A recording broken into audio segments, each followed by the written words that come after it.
guys, it's Krusty Old Crow back again doing another one of my alternative perspective toy reviews on the Marvel Legends series figures. This is episode number 2. Episode number 1, I covered Husk with the Nemesis Build-A-Fig core piece in it. I did my review on that, and today I'm going to be carrying on with that same wave release of Age of Apocalypse Gambit. And discuss a little bit about this character and give it the new review grading system that I have.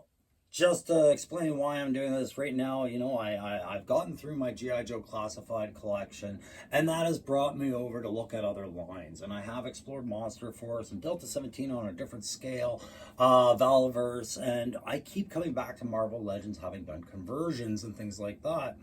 Eventually the appeal grew, and I realized I'm never going to collect the whole line, but my goodness, am I ever going to start buying the characters that really reminded me of my 40 plus years of comic collecting.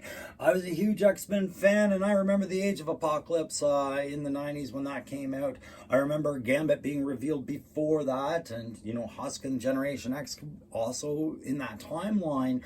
All these 90s stories are starting to show up in this wave. I'll show you the box art while we talk about it, but there you got it. You got your Build-A-Fig chart on there that includes Wolverine, which doesn't have any pieces of the Fig Nemesis, but he's part of the wave. Then you got your X-Force Nightcrawler, Age of Apocalypse Gambit, what I believe to be an X-Factor with Cyclops, former Morlock turned X-Men Marrow, Husk, who I did my review on the other day, and of course Fabian Cortez, who I'm still waiting to see released here in Canada. I'm going to try and snipe all these guys as best I can so I can complete the Nemesis Build-A-Fig on there. But today we're going to talk about Age of Apocalypse Gambit and what he's bringing to the table. An alternative perspective is a new reviews show for me, and it is one I'm going to carry on, so I had to come up with the grading system. So unlike the tactical perspective where I give 3 grades out of 5, on an alternative perspective, you're going to get 2 grades with a percentage and then a yes/no question, right? And the grades are going to be simple. It's character grade. What was the character hit on this? How much do you think they really captured that character? Was it a lot or a little? What's the percentile to that? And is it reflected well or just barely, right? As you saw with Husk, there was some issues on there, and that those percentages, it wasn't 0%, it wasn't 100%. There was a reason for the math in between. The play hit percentage, all right, for what you paid for this, 36 in Canada, 25 in the US. Do you feel like the pieces included and what you got in this box, considering the character, was it a good hit or a bad hit? What was the percentile satisfaction on that? And then, of course, I'm going to have the potential for Gambit of Age of Apocalypse. Did they meet that potential? It's a simple yes or no question. Did everything in this box and the way they portray the character and the way they built them meet that potential? All right, so I'm going to pop this guy out of the box. We'll have a look at what he's coming with. We'll inspect that big, talk a bit about the character, and then we'll give those grades to him and move on for the next day. For the next review, which will end up being another fave of mine. Anyways, guys, don't forget, if you like the tactical perspective and this new one that I'm doing, an alternative perspective, or any of the conversion stuff that I do on my channel, don't forget those likes, shares, subscribes really help my algorithm. This is a hobby channel, but just like having a house plant, everybody likes to watch things grow and nurture them, and that's how I do it with mine. All right, so do consider subscribing and getting those notification bells for when I drop new material. And figs, apparently. Something just fell. All right, let's go and have a look at this guy. So earlier I showed you the box, and I talked about the Nemesis Build-A-Fig. In my previous video, I spent more time looking at the Nemesis Build-A-Fig and what components were in there, as the Husk character came with the core central piece. Gambit will come with, of course, the leg for that Build-A-Fig, and you can see it's a considerably tall Build-A-Fig. It will be taller than Colossus. It'll be about Hydra Stomper height, I'm sure. But the leg, normal articulations, points, and the 3-toe, hinge heel, foot peg for a base if you need it, I guess. No problems with the flexibility or the details. I just, you know, you got to get it all together before you decide. But you can hear the ratchet of that octagonal or whatever hexagonal system that they use to lock that in. All right, so we're all well on our way of that. Enough about Nemesis. what does our Gambit come with? Well, as you can see, he comes with his quarterstaff, whatever it is, vibranium, titanium, or adamantium. You can see it up in the pics there, but it's just a simple staff, an overly simple staff. It's not a pool cue, it's not a piece of wood, it's not a handle. It is intersectional pieces of metal-like substance locked together to form a staff, which we know in the Age of Apocalypse story arcs, this was his primary weapon when he and the externals went on their time heist to go figure out how to fix the Age of Apocalypse, right? The time heist from Age of Apocalypse, I think, was what was really behind the time heist from the Infinity War movies. But that's another discussion. Nonetheless, that's what Gambit and the externals were tasked to. Of course, being in an alternate universe, alternate looks, alternate teams, alternate origins and stories, right? What else does he come with? Alternate hands. So alternate hands, meaning the two punchy fists he comes with. No problems there. That's fine. He's going to have to defend himself somehow because this quarterstaff is all he's got. And if only he could charge it somehow, you know, with some sort of blast ability, because he is a mutant and you have no way of telling. You know, the Gambit we all are accustomed to, either from comics or from the X-Men 97 series, perhaps even from Channing Tatum's appearance in Deadpool versus Wolverine, or even Taylor Kitsch's appearance in Wolverine Origins. We know he likes to throw things, and in the Age of Apocalypse story arcs he was in, that was no different. Yes, the staff was something he would charge using his mutant kinetic charging ability, but he would also use throwing knives, because in the regular 616 Marvel timeline, or the normal X-Men comics, he would throw playing cards like we see all the time. But in the Age of Apocalypse, it was knives. We have this hand, and this is the point, that clearly denotes he should be holding something for throwing. Either that, or it's giving the old salute, or he's ordering two of something, right? But I had to borrow from another kit just to give something better for it, which was, you know, Deadpool's knife off of one of the things I had for him. But I mean, I have a large collection of Little Joe knives, fudgy bars, throwing stars, anything. We could put it on there, but even that wouldn't really help the fig for me, because no kinetic charging, no blast effect is what I'm talking about, right? So it doesn't come with a blast effect. It does come with two fists. It does come with this quarterstaff. It comes with Nemesis's leg. And then, of course, it comes pre-packaged with it on there, a removable cloak piece that you would have to pop his head off of and to take off, which I did to just ensure that that's actually the truth. But it's nice sculpt and everything.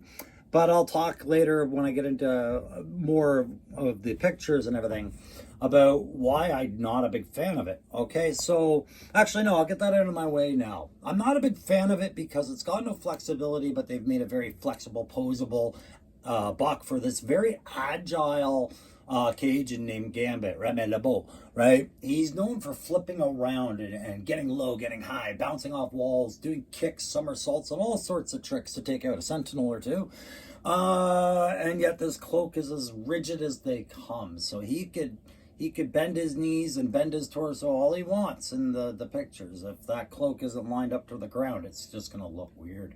So I kind of wish we had some sort of soft goods. Again, we're talking about the price value of something like this, right? I paid $36 for it. You in the States would probably pay closer to $25. So am I getting my money's worth when I have so many criticisms already? I don't know. I haven't finished deciding yet, but let's have a look at the figure. I said I wouldn't deal with a lot of Marvel Legends articulation. We all are familiar with them by now. It's never been a surprise to me because these bucks come bare bones on the areas where they need to bend. They're wearing superhero costumes and get-ups, right? They very rarely cover those, and therefore Marvel Legends will always have great posability, right? Only when they cover them with really rigid materials do they become a problem to pose. And a lot of that was seen with like Nick Fury from the Secret Invasion part, right? Once that cloak was on, their trench coat was on him, there was not a whole lot you could do with that figure. With this rattly posable hood, you can get a lot done with this figure for posing, but you're not getting that flow cape, right? And if you wanted to, I suppose you could do a bison cape for him or something like that. But again, this would have raised the cost of the figure. And the point is what are you getting in that 36 besides another piece of your Build-A-Fig? And it's a good sculpt of Gambit. It reflects him really well from the Age of Apocalypse, right? And, great that he has the staff. That's a key piece of kit. But I'm also missing the knives, which were also a key piece of kit. I'm missing kinetic blast effects, which are a crucial description of the character in what he does, right? Otherwise, this is basically a Jack Sparrow, or an anime version of Gambit. He's bow staff fighting, and then you're assuming he's throwing things that he doesn't have, right?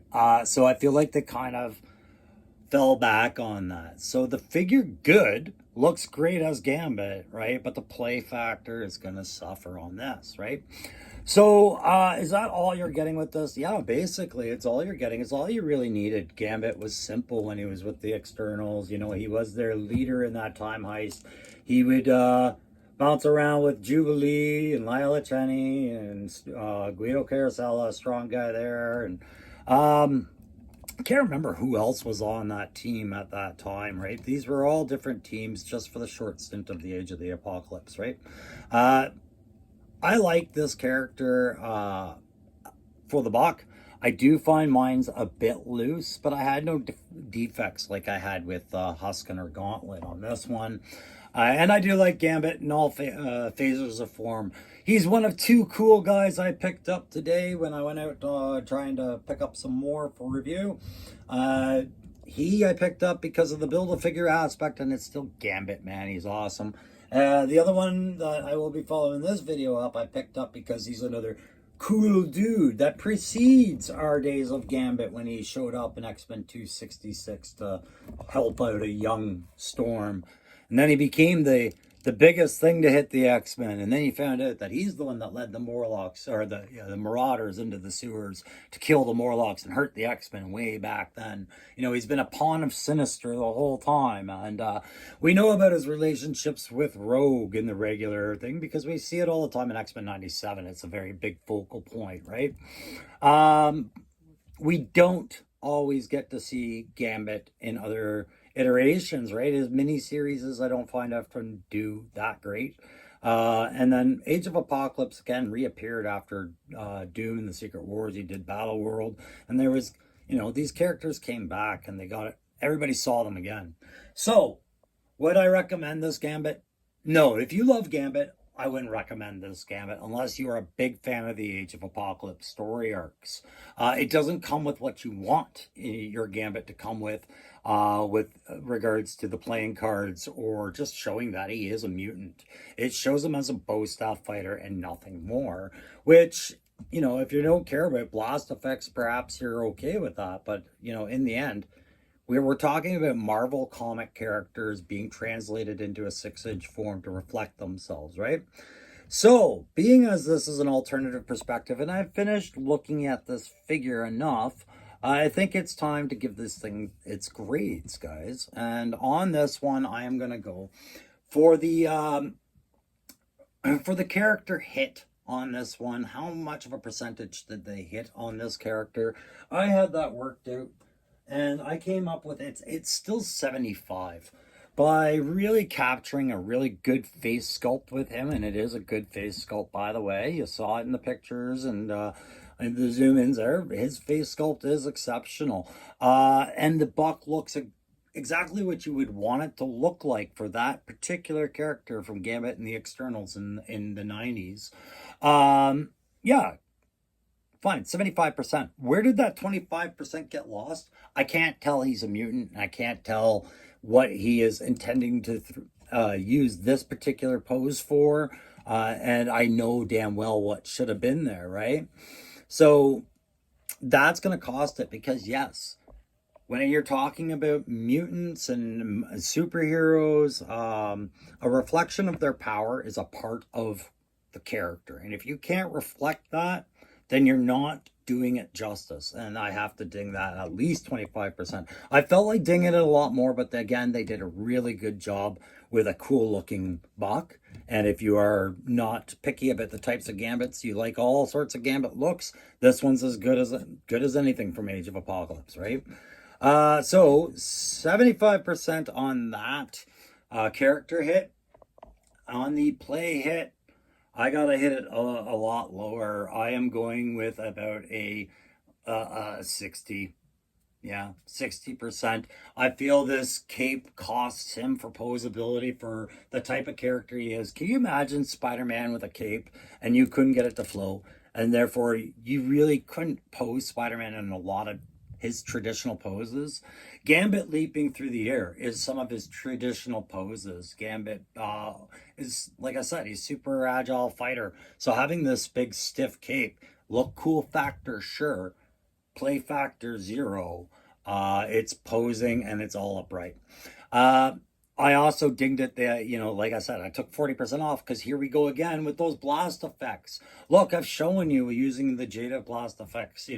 This speaks more to what Gambit can do than this right now, right? Right now, this is simply, like I said, this is a bow staff fighter from anywhere, any series, anime, friggin', you name it, it's there. You need to know who Remy LeBeau is. Those powers are important, all right?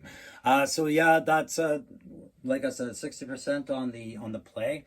And now, did this character achieve its potential? I'm pretty sure it's obviously a no as I see it. It has not achieved its potential. It's come close in its appearance, but not at all in its potential by omitting things that really they had frameworked the logic for and then did not complete at all.